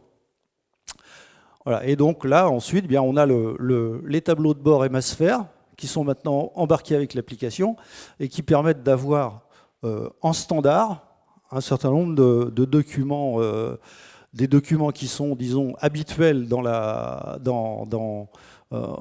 les tableaux d'information financière, comme la marge brute, le BE, la variation de trésorerie, en cours client, calcul du BFR. Mais aussi, Emasphere permet aussi de moduler les tableaux de bord en fonction des besoins spécifiques de l'entreprise. Voilà pourquoi l'appli s'adresse finalement à tout un spectre assez large d'entreprises, aussi bien les plus petites qui vont demander une information relativement simple et de 3 ou 4 chiffres, ou des entreprises plus importantes qui vont chercher à avoir beaucoup plus de finesse, notamment, je sais pas, par exemple dans l'analyse de leur trésorerie, le rapprochement entre la variation de trésorerie et l'excédent brut d'exploitation, par exemple, qui n'est pas toujours une chose très facile à faire. Grâce à Emasphere, on va pouvoir avoir ce type d'explication. Et bien sûr, le commissaire aux comptes est très content parce qu'on lui donne l'accès directement à l'application. qui est collaboratif. Donc lui se log, on lui donne voilà, il a son identifiant mot de passe, et il va faire ses révisions directement à distance, voire même en restant à son bureau. Alors, maintenant, ça ne se fait pas aussi simplement, puisque, comme dans toute comptabilité, pour que ça marche bien, il faut donc bien l'organiser. C'est-à-dire il y a plusieurs choses qui sont organisées, et en particulier, il y a une chose qui est très importante et qui est très concrète, qui est le flux des pièces. Alors le flux des pièces, il s'agit, disons, de bien savoir qui va fournir les pièces comptables de l'entreprise. Alors quand c'est la banque, c'est très facile, il suffit d'appuyer sur le bouton et la banque est connectée. Maintenant, dans une start-up comme la nôtre, il y a quand même pas mal de gens qui engagent des dépenses, qui vont chercher qui utilisent des services SaaS, qui vont acheter à droite à gauche, qui payent avec la carte bleue de la société, etc. Donc ça, c'est pas toujours facile de récupérer les pièces. Donc là, voilà, il faut bien faire le tour des différentes personnes, savoir qui est responsable de quoi, avoir quelques petits outils de relance pour inciter les gens à déposer leurs pièces au bon moment. Et à partir du moment où on a ça, effectivement, parce qu'il faut savoir qu'en comptabilité, la recherche de pièces, c'est ce qui va vous demander le plus de temps. C'est du temps perdu. À partir du moment où c'est organisé, vous avez, vous augmentez la performance de l'automatisation. C'est-à-dire que là, si vous n'avez plus à rechercher les pièces manquantes, vous avez effectivement tout de suite une compta à jour. Donc ça va avec la réduction des délais de clôture, beaucoup plus de visibilité sur l'avancement de la compta. Et puis, au niveau du COMEX, on a beaucoup plus de chances de tenir ses engagements en termes de délai principalement. Nous, on sort nos comptes mensuels entre le 10 et le 15. Là. Bon, on espère arriver à plus tôt que ça. Mais aujourd'hui, on a encore un ou deux points de blocage, mais dont on espère qu'ils vont sauter assez rapidement. Alors évidemment, l'impact sur les équipes, le comptable est toujours un peu le parent pauvre, il faut bien le dire, dans la start-up. Donc nous, on travaille sur la comptabilité. Là, il faut voir que les aspects collaboratifs sont très très importants. C'est-à-dire que chacun est responsable pour sa part du bon fonctionnement du système. Ça, c'est très important que chacun comprenne qu'il n'y a pas un comptable dans son coin qui va faire le travail pour lui. Si on veut que ça marche bien, qu'on respecte les délais et qu'on fasse les choses proprement, mais il est nécessaire que tout le monde s'implique, que quand on lui demande, que chacun sache pourquoi il a engagé telle et telle dépense et qu'il ait bien l'habitude d'envoyer les pièces le moment voulu. Voilà. Alors, je ne sais pas si j'ai fini, peut-être bien. Hein. Je vais voir. Hop. Ah ben non, j'ai fini, voilà. Donc, voilà. Donc, merci de votre patience. Merci René-Pierre. On va passer à une petite session de questions-réponses pour nos invités du soir. En attendant, je vais vous faire passer une petite vidéo de notre solution, le temps qu'on installe quelques chaises. Merci.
Alors, messieurs, encore merci pour votre intervention. Je vais rebondir un petit peu sur ce que vous nous avez dit ce soir. Et on a donc parlé de la partie opérationnelle et des data. En quoi, finalement, on a parlé de reporting tout à l'heure pour le chef d'entreprise. Est-ce que vous auriez justement un conseil sur, on va dire, les données types de tout chef d'entreprise à suivre au quotidien, qui sont aussi des données que l'investisseur souhaite et qui sont finalement des données qu'on va chercher dans les opérations, mais qu'on va recouper comptablement? Il y a un certain nombre de grandes règles. C'est évident que ne pas avoir d'idée de son forecast, ne pas avoir d'idée de son CUDAC, ne pas avoir d'idée des dérivées premières, voire dérivées secondes des chiffres que je viens de donner avant, ça me semblerait un peu aberrant. Maintenant, entre le dashboard d'aujourd'hui, celui d'il y a un an et celui dans un an, je pense que ce n'est pas forcément facile à savoir, quoi. Les KPI, ils changent beaucoup. Un peu comme, je sais pas, un bateau qui a un petit peu des problèmes, ou ton analogie de voiture, il y a des moments, il faut corriger d'urgence quelque chose. Nous, à un moment, on avait un problème de hit ratio. Le hit ratio, c'est le nombre de missions et celle où on arrive à envoyer un freelance. On s'est dit notre hit ratio est trop bas. On s'est fait une réunion un peu de crise, enfin pas de crise, mais de ce qu'on appelle les war rooms chez nous en interne. On s'est rendu compte qu'entre une demande et puis le fait de la livrer, il y avait 8 étapes, dont 4 qui étaient remplies à 100%. On s'est refocalisé sur 4 des étapes qui restaient. On a mis des capteurs intermédiaires pour arriver à celles qui ne marchaient pas. On s'est rendu compte qu'il y en avait 2 qui étaient chacune de 50% de succès, ce qui 50 au carré, enfin 0,50 au carré. Et là, ça fait 0,25. Et c'est comme ça qu'on a réussi à faire les choses. Et ce dashboard, il est resté collé journellement pendant 3 mois, 4 mois, jusqu'à un moment où on avait réussi à le remonter à quelque chose plutôt d'environ de 50%. Ouais, pour donner un autre angle de lecture, mais finalement assez similaire, je pense que je parlais tout à l'heure de North Star. En fait, tout ça, ça évolue. Hein. On parlait de qu'est-ce qu'on cherche à prouver, qu'est-ce qu'on cherche à mesurer. Bah oui, effectivement, il y a des focus qui ne sont pas les mêmes dans le temps de la boîte. Donc, je pense qu'il y a une partie des KPI que le chef d'entreprise, entrepreneur, start-up va faire évoluer en fonction de la maturité de sa boîte. Il y en a qu'un seul finalement qui est vrai tout le long de la vie d'une startup, c'est le burn rate et le cash left en fait. Ça c'est le sujet numéro 1, parce que finalement c'est ce que ça vous donne comme temps pour continuer à prouver des choses. Sorti de celui-là, tous les autres, oui effectivement, vont évoluer en fonction de ce qu'on cherche à prouver, que ce soit la top line, l'AC, la LTV, la contribution margin, enfin toutes ces choses-là qui vont évoluer dans le temps. Il n'y en a pas des milliards hein, finalement, mais comme je disais tout à l'heure, après vous pouvez drill down à chaque fois en vous disant bah ouais mon CUDAC il est élevé, pourquoi? Ah bah, tu le rééclates en 4 ou 5 métriques et tu dis ah bah merde en fait il y en a une qui merde et c'est celle-là que tu vas aller chercher et que tu vas essayer de résoudre. Donc c'est plutôt cette approche-là qu'il faut avoir à mon sens. Je crois que c'est plutôt à Romain d'évoquer là-dessus. Moi, juste, il y a quelque chose qui... Bon, c'est vrai, quand on parle de dashboard élaboré à partir de la comptabilité, ça fait toujours un peu, bon, c'est le passé, c'est pas très intéressant. Il y a une chose, moi, qui me paraît quand même très intéressante, c'est l'analyse de la variation de trésorerie. En fonction à partir de l'EBE, plus voilà, ce qu'on avait eu aux fournisseurs, ce qu'on a encaissé des clients, etc. Ça c'est pas toujours très très clair dans l'esprit même des invests, d'ailleurs. Je vais rebondir sur ce que tu dis, René-Pierre, parce que c'est pour avoir des formations plus comptables et avoir une connaissance de la comptabilité un peu plus poussée que certains chefs d'entreprise lambda qui créent des startups. C'est quoi le rapport pour vous entre la trésorerie, qui est un truc hyper important, hein, et l'impact de nos décisions sur notre trésorerie, et l'analyse comptable de ces éléments? Alors là, ma réponse elle est simple. Cash is king. Donc au début, tu n'as pas le choix de toute façon. Tu as entre, si tu t'es bien démerdé, 24 mois et si tu t'es mal démerdé, 9 mois de trésor. Donc, le seul truc qui doit t'intéresser à un moment, c'est ça. Donc pour ça que je dis, pour moi, la seule métrique, le seul critère qui doit être vrai sur tous les decks de toutes les boîtes, c'est cash. Parce que finalement, c'est ça qui plante 80% des boîtes, quoi. Je suis tout à fait d'accord. Entre le cash et puis la date de mort, les deux étant jamais qu'une division de l'une par l'autre, je pense qu'il y a une erreur qu'on fait souvent en start-up, c'est de définir notre date de mort, non pas comme étant combien j'ai dépensé en moyenne sur les 3 derniers mois comme diviseur, et puis au-dessus le cash qui me reste, mais se dire non, ça va aller bien, parce que mon chiffre d'affaires va monter, donc non, ma date de mort est pas bonne. Non, la date de mort, c'est j'ai ma boîte de petits pois, je suis sur une île déserte, je mange une cuillère par jour, je n'ai pas dedans dans un coin, tiens, on va sans doute me livrer 3 boîtes de petits pois. Donc il faut vachement se méfier de ça. L'entrepreneur est un animal qui est passionnant parce que il a un optimisme qui est fantastique, et pour avoir cet optimisme, il est obligé de se mettre des lunettes roses, les fameuses pink glasses qu'on voit. Parce que sinon, la vie, elle est horrible, quoi. Je veux dire, travailler n'importe où, mais il ne soyez pas entrepreneur. On n'a que des emmerdes quand on est entrepreneur. Donc, pour lutter contre ça, l'entrepreneur, il met des lunettes roses. Et les lunettes roses, c'est ce qui va permettre de dire à l'équipe, allez, tout va bien, etc. Alors qu'il sait très bien qu'il ne paye pas les salaires en fin de mois. Donc, pour ça, le risque, c'est d'avoir quand même les lunettes roses au quotidien et de se dire, de toute façon, ce gros client, il va signer. Non, la date de mort, c'est si ce gros client, il ne signe pas. Il n'est pas signé, il n'est pas signé. Peut-être qu'après, on va gagner un petit peu. Donc ça, il faut faire un peu attention. Et j'ai eu un problème au niveau, que j'ai toujours pas résolu d'ailleurs, c'est qu'on essaie de s'imposer que le reporting VC, le reporting board, qui est assez différent. Enfin, VC, tous nos investisseurs ne sont pas au board. Le reporting board, le reporting exec et le reporting qu'on fait à la boîte tous les lundis matins, on fait un reporting de l'ensemble des KPI de la boîte, y compris cash, etc. Et il y en a un seul, et on s'impose à faire le même. La seule chose qu'il y a, c'est que suivant les reportings, vu que c'est automatisé par des outils de BI, il y en a certains qui sont à la semaine, d'autres au mois et d'autres au trimestre. Les gens qui ont investi dans la boîte, on leur envoie un rapport trimestriel, les petits, les BA, les trucs comme ça, et on leur met des index au quarter. Tout ce qui est board VC, c'est au mois, tout ce qui est team interne, c'est à la semaine. Et le seul qui m'a posé un problème pour savoir à qui on le partage, sachant que chez Comet, tout est complètement transparent. N'importe quel team member a accès à l'ensemble de tous les documents, les salaires, le nombre de stocks, de tout le monde. C'est un pari RH qu'on a fait. C'est cette logique de date de mort. Parce que vis-à-vis des team members, il y a des moments où ce n'est pas forcément hyper bon pour le moral.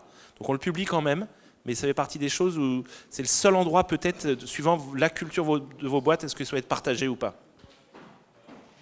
Ouais, d'ailleurs, pour rebondir là-dessus, sur l'histoire des boîtes de petits pois, moi, par expérience, quand je regarde des forecasts, je ne regarde même pas le revenu, en fait. Parce qu'en fait, au début, j'entends les boîtes qui sont très early stage, parce que tout ça, c'est des choses qu'on maîtrise assez peu. Ce qu'on maîtrise de manière certaine, c'est le plan qu'on veut déployer. C'est pour ça qu'il y a toujours cette partie-là qui est hyper intéressante dans un plan de trésor. C'est regarder qu'est-ce qu'on veut mettre en place dans les 9 à 18 mois qui viennent, quelle équipe on veut construire. Donc, encore une fois, moi, ce qui m'intéresse, c'est de savoir où est-ce que vous mettez les efforts, dans quelle direction. Et puis ça, c'est la variable que l'on connaît de manière certaine. Ça, à partir du moment où vous construisez l'équipe et vous n'êtes pas trop manchot sur le fait de recruter les bons profils, vous connaissez à peu près le coût d'un profil et vous savez quand est-ce qu'ils arrivent. Donc ça, c'est la partie à peu près forecastable de manière certaine. Et donc, je reviens là-dessus, c'est le cash qui vous reste et c'est ce qu'on sait mesurer. Le reste, c'est un peu de la poésie. Donc oui, on espère que ça va flamber. Et en tant qu'entrepreneur, on est toujours très optimiste, mais on n'en est pas certain. Donc voilà, le cash, c'est la seule variable certaine. Tu veux rajouter quelque chose ou... Alors, cash is king, on l'entend tous, c'est super. Maintenant, on sait aussi que quand on est dans la partie scale-up, les problèmes de cash, ils ne sont pas pareils. Ils ne sont pas sur un runaway de mort parce qu'on n'a pas de chiffre d'affaires en face, mais on est plutôt sur comment on fait pour financer notre croissance.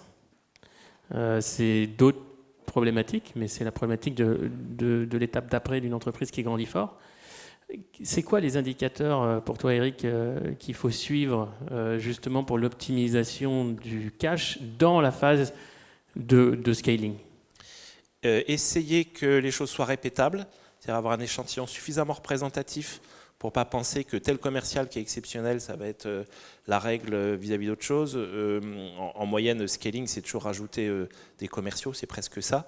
Donc ça veut dire aussi qu'il faut avoir un modèle très où on comprenne bien l'ensemble de nos coûts. Un commercial, quand on l'embauche, il va faire son revenu au bout d'un certain temps. C'était une histoire de quota months tout à l'heure. Quand on l'embauche, combien il va nous coûter à vide ? Combien il peut nous rapporter au bout d'un trimestre, ou d'un mois, 2 mois, 3 mois, 10 mois, ça dépend si vous êtes en low touch, en high touch, etc. Et puis derrière, quel est mon churn ? Souvent, les start-upers oublient qu'il y en a plein qui ne vont pas rester, soit de notre fait, soit de leur fait. Ce qu'il faut mieux, il y a dans la série les proverbes connus, hire slow, fire fast, c'est-à-dire que si vous avez des doutes, il n'y a pas de doute, une personne n'est pas bonne, au bout de quelques semaines, arrêtez. Donc, il faut maîtriser ce Rubik's Cube pour savoir quand un commercial est rentable. Nous, on s'est arrangé pour que globalement, il soit rentable au bout de 4 mois. Du coup, si on sait qu'il est parfaitement l'ensemble de la chaîne, c'est 4 mois, du coup, c'est assez facile de calculer notre BFR. Et du coup, ça permet, quand on va chercher de l'argent, de se dire, je fais quoi en dette, je fais quoi en fonds, enfin en venture traditionnel. Parce que le venture traditionnel, ça nous coûte quand même légèrement, au niveau de table de capi, ça nous impacte un peu. Il y a quelques VC qui font ça gratuitement, mais c'est hyper rare. On connaît, non donc globalement, très souvent, entre autres principalement aux États-Unis, ça commence à venir en France. Aussitôt qu'on scale, on va lever et du venture et de la dette. Le venture pour prouver que ça va bien et la dette pour ne payer que le BFR. Vous ne devriez pas financer votre soft par de la dette et vous ne devriez pas financer vos commerciaux par du venture. En théorie, c'est aberrant. Au début, pourquoi pas, on teste. Donc ça veut dire calculer votre BFR, regardez ce dont vous avez besoin et allez voir un banquier sérieux pour scaler. C'est ce qu'il y a de mieux. Encore faut-il que le modèle en amont soit très très sain. Très connu. Ouais, c'est ça, c'est la maîtrise du modèle. Je parlais tout à l'heure de forecast et de assumptions Excel, même avant de démarrer en fait, les hypothèses de base en fait, juste pour voir ce que vous maîtrisez dans votre business et ce que vous maîtrisez pas. Il y a des choses que vous maîtrisez du fait de votre expérience, puis il y a des choses que vous maîtrisez pas parce que vous l'avez pas fait, et c'est ça que vous arrivez à prouver au fur et à mesure. Et je pense que pour moi, là où on se trompe souvent sur le scale c'est d'ailleurs c'est pas pour rien qu'en général, au moment où on scale, vous remarquez qu'il y a parfois ou même très souvent des cofondateurs qui se barrent.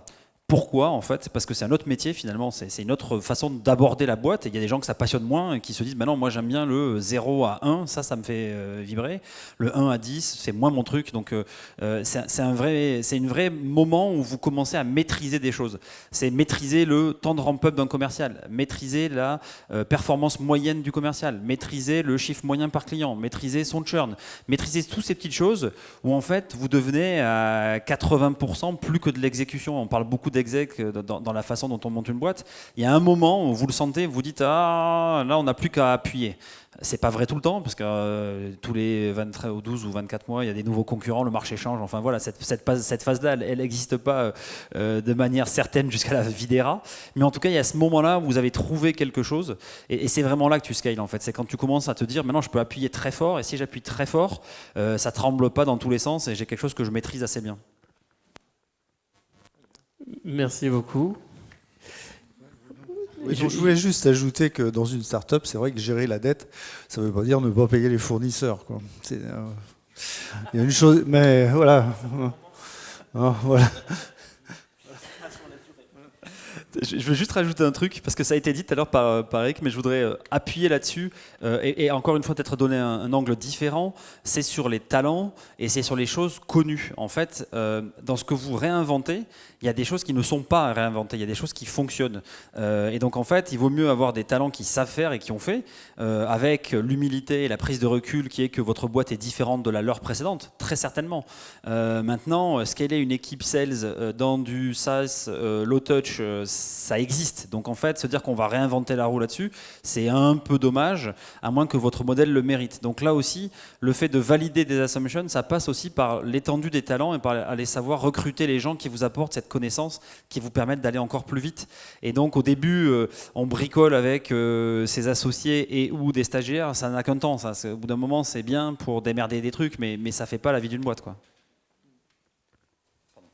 Et dans ces cas-là, convainquez vos VC, ça se dit en français, que ça se paye. C'est-à-dire qu'il y a la start-up, on ne se paye pas beaucoup. Après, quand vous embauchez des pros, ils sont chers, ils sont aussi à prendre en compte dans le business. Un patron des ventes, dans mon cas, en B2B, on va dire high touch, mais ce n'est pas du SaaS, mais en B2B enterprise, c'est quelqu'un, s'il gagne bien sa vie, il faut qu'il gagne 250, 300. Ça peut paraître aberrant, parce que tous vos team members, vous les payez à 15 depuis la nuit des temps. Non, mais sinon, vous irez chercher quelqu'un qui rêve de devenir super directeur commercial. Le risque en se payant là aussi, c'est que vous trouviez un très très mauvais qui ne sait pas s'adapter à une start-up. Tout ce que je vous disais tout à l'heure. Mais quand je dis convaincre vos VC, c'est une boutade parce qu'on parle souvent des dépenses en board. Mais payer les gens à ce qu'ils méritent. Tu disais tout à l'heure toutes les choses qu'il faut vérifier. Il faut aussi vérifier le plan de com.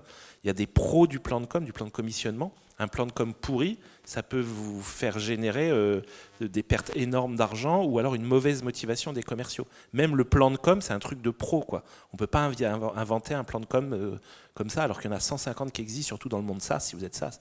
Tout est écrit partout, quoi.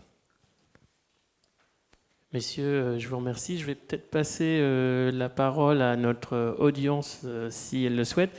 J'en profite pour rajouter un petit élément, vision un petit peu qu'on partage chez Income sur l'optimisation du BFR, qui est un vrai sujet quand on grandit, et le travail sur certaines métriques qui sont le DSO, c'est des éléments qui sont plutôt sur la relation client avec le temps de paiement des clients sur les factures, la mise en place d'automatisation sur le prélèvement et le recouvrement de ces factures.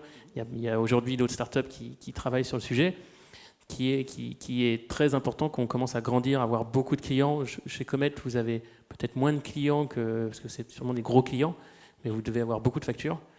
Et arriver à un moment où on scale, le temps de paiement client constitue un vrai élément du besoin de trésorerie.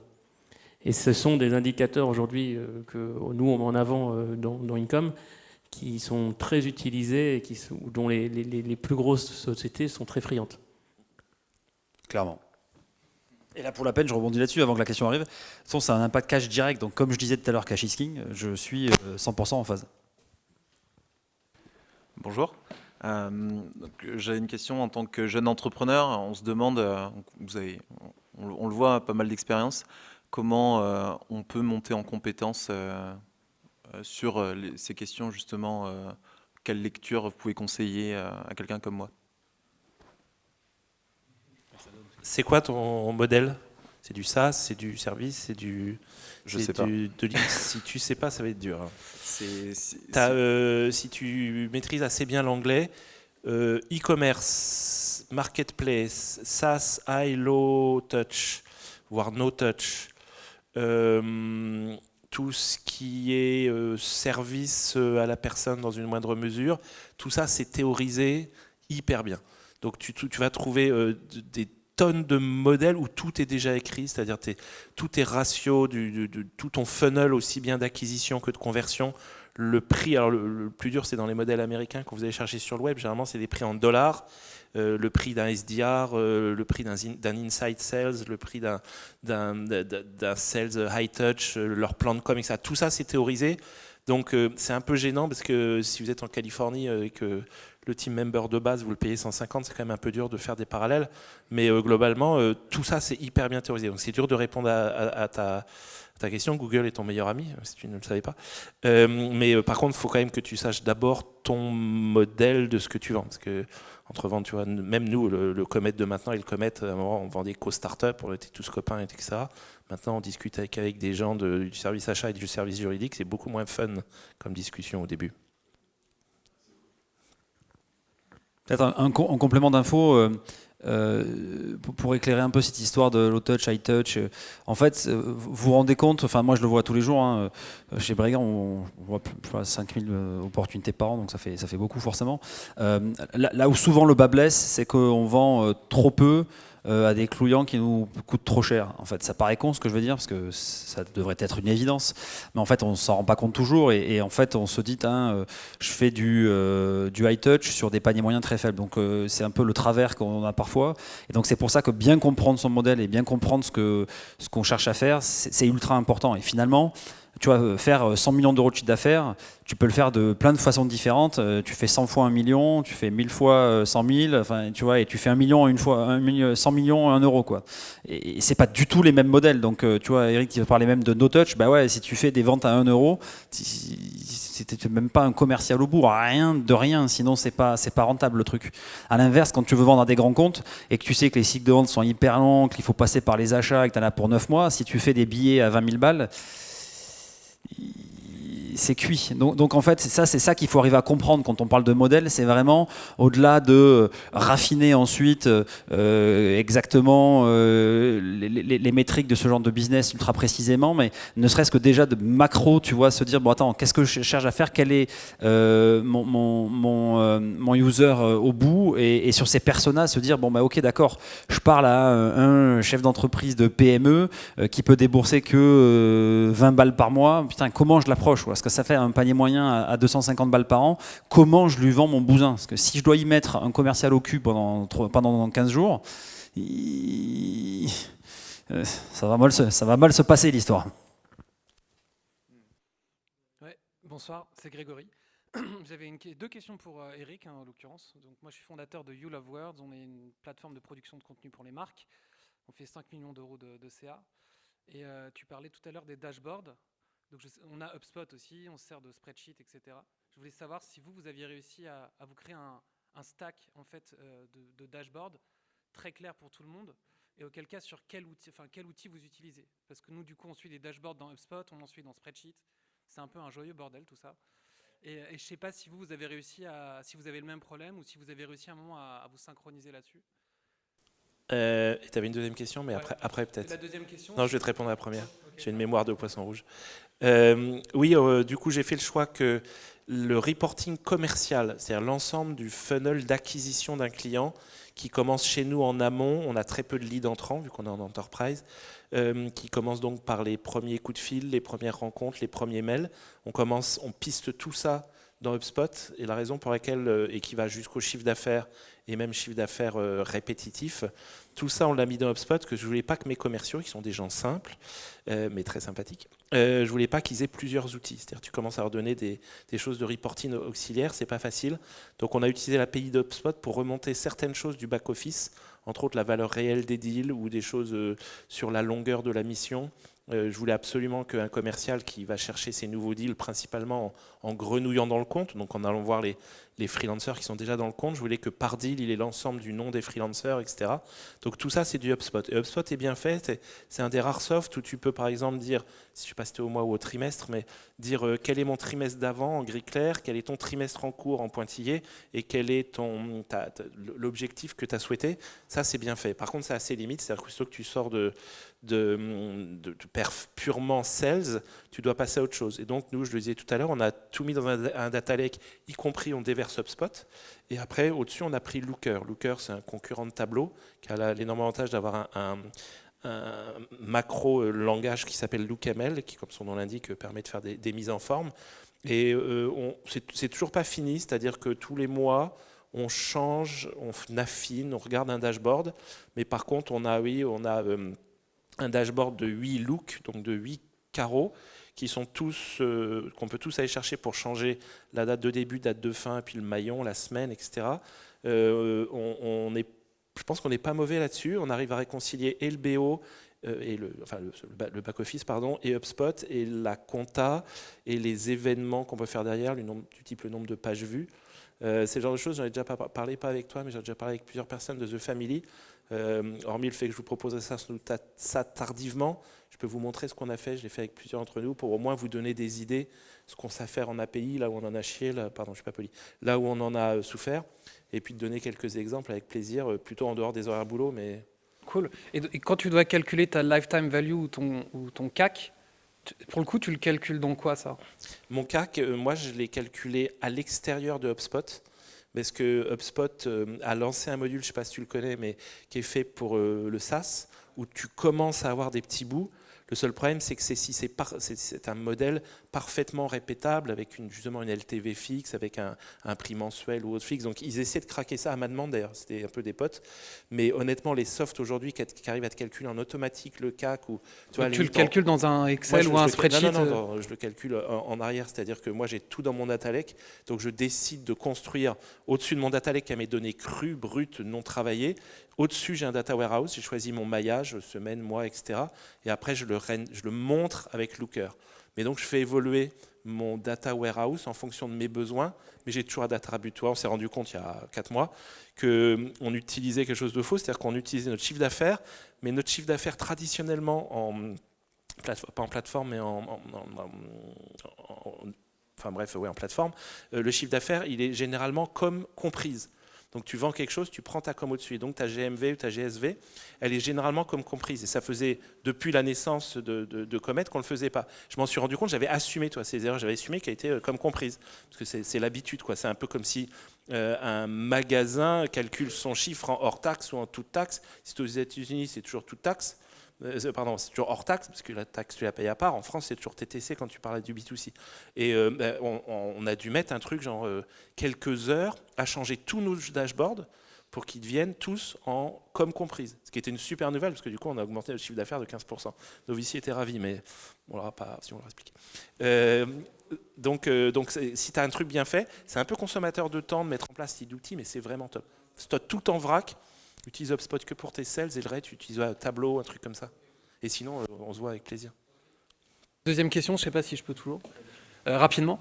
En plus, je réponds Est-ce longuement, qu'on peut excusez-moi, scaler sans lever des fonds? Parce que moi, j'ai levé 400 000 euros en early stage. On est arrivé à 5 millions en ayant... les 400 000 euros nous ont servi à faire les 500 premiers 1000 euros de chiffre d'affaires, j'ai envie de dire. Après, on a réussi à trouver le modèle et du coup, j'allais dire à scaler, mais à t'écouter, on a plus fait de la croissance, du coup, on a plus fait du growth. Et là, je suis confronté à une logique qui est que je vais essayer de faire 10 millions l'année prochaine et je vais essayer de le faire organiquement. Et j'arrive face à quand même à une limite qui est que pour faire ce que tu expliquais en première slide, à savoir recruter 10 nouveaux mecs sur le quarter ou dans le mois, ça devient compliqué pour moi en fait. Honnêtement, tu as une banque qui s'appelle la SVB, la Silicon Valley Bank, qui a été créée par des VC pour les VC pour arrêter de faire des levées de fonds quand on avait besoin que de BFR. Donc ils ont un deal très très bizarre au niveau de la SVB parce qu'ils interviennent presque sur demande des VC, ce qui va à l'encontre de l'indépendance que doit avoir une banque. Donc quand les VC les forcent d'intervenir et qu'ils se plantent, les VC vont leur rendre de l'argent par un mécanisme extrêmement complexe, typiquement californien, très très beau, mais derrière il peut se passer des trucs un peu bizarres. Et donc ils ont quand même fait ça pour une raison qui est noble, c'est que globalement ta première levée de fonds c'est pour financer un petit bout d'équipe qui ne se paye pas trop pour savoir si c'est faisable. En théorie développer des assets. Des assets, des choses quantifiables que tu pourrais revendre si ça avait une valeur, si tu avais un acheteur. Puis après, tes levées de fonds suivantes, elles ne devraient jamais te servir à faire du BFR pour payer des gens qui vont être rentables. Ça devrait être de la dette. Et souvent, on confond les deux. Donc si tu lèves des fonds et que c'est pas soit pour accélérer ta techno, donc dit autrement, payer N années ta R&D ou augmenter ta R&D ou passer à l'étape suivante. Éventuellement, si tu achètes une techno stratégique mais pas rentable, donc du coup faire une acquisition. Tout le reste, ça ne devrait pas être de...